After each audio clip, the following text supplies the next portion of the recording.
Bathara Katong, Bathara Katong, atau Bathara Katong dalam bahasa Jawa, adalah pendiri Kabupaten Ponorogo di Jawa Timur dan juga merupakan adipati pertama di Ponorogo.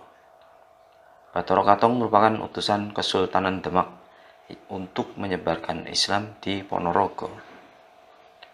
Asal-usul Bathara Katong. Bathara Katong memiliki nama asli Lembu Kanigoro, salah seorang putra Prabu Brawijaya atau Bre Kertabumi, dari selirnya yaitu Putri Campa yang beragama Islam. Berdasarkan catatan sejarah keturunan generasi ke-126, yaitu Ki Padmo Susastro, disebutkan bahwa Bathara Katong di masa kecilnya bernama Raden Joko Piturun atau disebut juga Raden Harak Kali.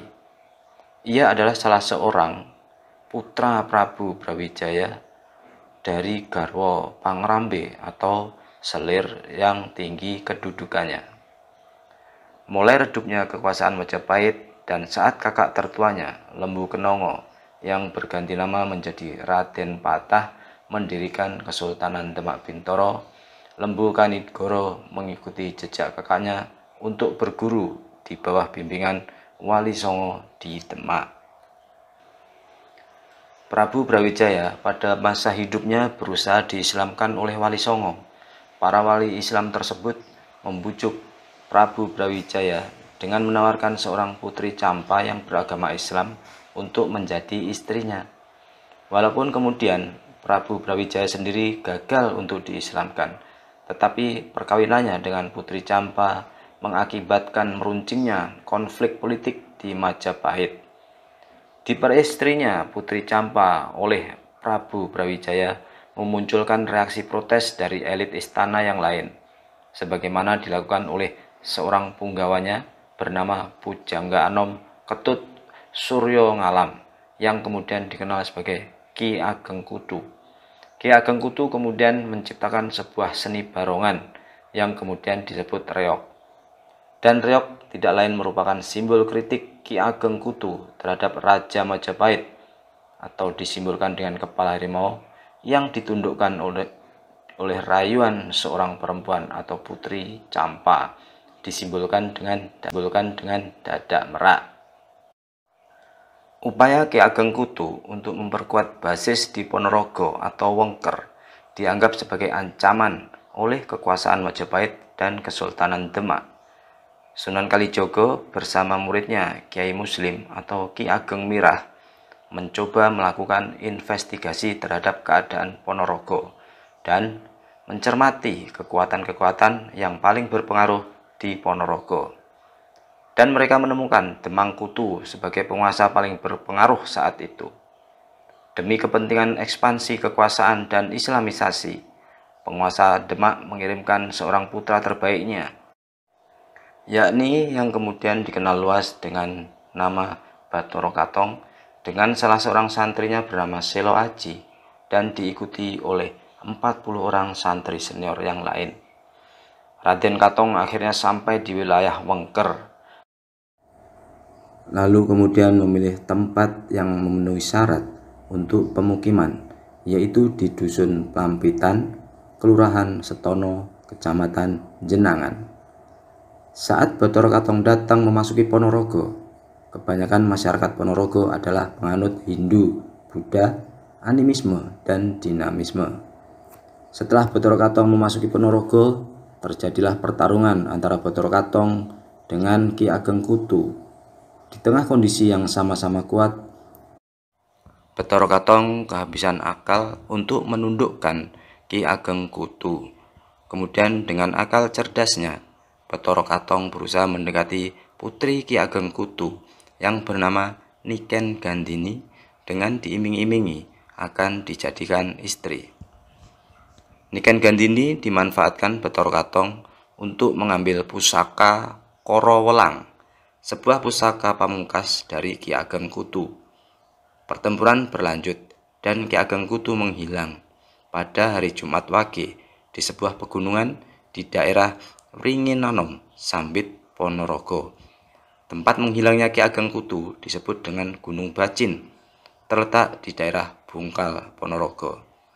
Bathara Katong kemudian mengatakan bahwa Ki Ageng Kutu akan muksa dan terlahir kembali di kemudian hari. Hal ini mungkin dilakukan untuk meredam kemarahan warga atas meninggalnya Ki Ageng Kutu. Setelah Ki Ageng Kutu menghilang, Bathara Katong mengumpulkan rakyat Ponorogo dan berpidato bahwa dirinya tidak lain adalah Bathara, manusia setengah dewa. Pada hari Jumat Wage di sebuah pegunungan di daerah Wringinanom, Sambit, Ponorogo. Tempat menghilangnya Ki Ageng Kutu disebut dengan Gunung Bacin, terletak di daerah Bungkal, Ponorogo. Bathara Katong kemudian mengatakan bahwa Ki Ageng Kutu akan muksa dan terlahir kembali di kemudian hari. Hal ini mungkin dilakukan untuk meredam kemarahan warga atas meninggalnya Ki Ageng Kutu. Setelah Ki Ageng Kutu menghilang, Bathara Katong mengumpulkan rakyat Ponorogo dan berpidato bahwa dirinya tidak lain adalah Bathara, manusia setengah dewa. Hal ini dilakukan karena masyarakat Ponorogo masih mempercayai dewa-dewa dan Bathara. Pada tahun 1486, hutan dibabat atas perintah Bathara Katong. Banyak gangguan dari berbagai pihak, termasuk makhluk halus yang datang. Namun, karena bantuan Warok dan para prajurit Wengker, akhirnya pekerjaan membabat hutan itu lancar. Setelah hutan selesai dibabat, bangunan-bangunan didirikan, sehingga penduduk pun berdatangan. Setelah istana Kadipaten didirikan, Bathara Katong kemudian memboyong permaisurinya Niken Sulastri ke istana Kadipaten. Sedang adiknya Suromenggolo tetap di tempatnya, yakni di dusun Ngampel. Oleh Katong, daerah yang baru saja dibangun itu diberi nama Ponorogo, yang berasal atau diambil dari sebuah babat legenda Pramanaraga. Menurut cerita rakyat yang berkembang secara lisan, Pono berarti wasis atau pinter, mumpuni, dan raga artinya jasmani, sehingga kemudian dikenal dengan nama Ponorogo. Bathara Katong kemudian menjadi adipati di Ponorogo. Menurut Handbook of Oriental History, hari wisuda Bathara Katong sebagai adipati Kadipaten Ponorogo yaitu pada hari Ahad Pon, tanggal 1 bulan besar tahun 1418 Saka, bertepatan dengan tanggal 11 Agustus 1496 atau 1 Dzulhijjah 901 Hijriah. Selanjutnya, tanggal 11 Agustus ditetapkan sebagai hari jadi Kabupaten Ponorogo. Kesenian reog yang menjadi seni perlawanan masyarakat Ponorogo mulai dihilangkan dari unsur-unsur pemberontakan dengan menampilkan cerita fiktif tentang kerajaan Bantarangin ditetapkan sebagai hari jadi Kabupaten Ponorogo. Kesenian reog yang menjadi seni perlawanan masyarakat Ponorogo mulai dihilangkan dari unsur-unsur pemberontakan dengan menampilkan cerita fiktif tentang kerajaan Bantarangin sebagai sejarah reog. Para punggawa dan anak cucu Bathara Katong inilah yang kemudian mendirikan pesantren-pesantren sebagai pusat pengembangan agama Islam.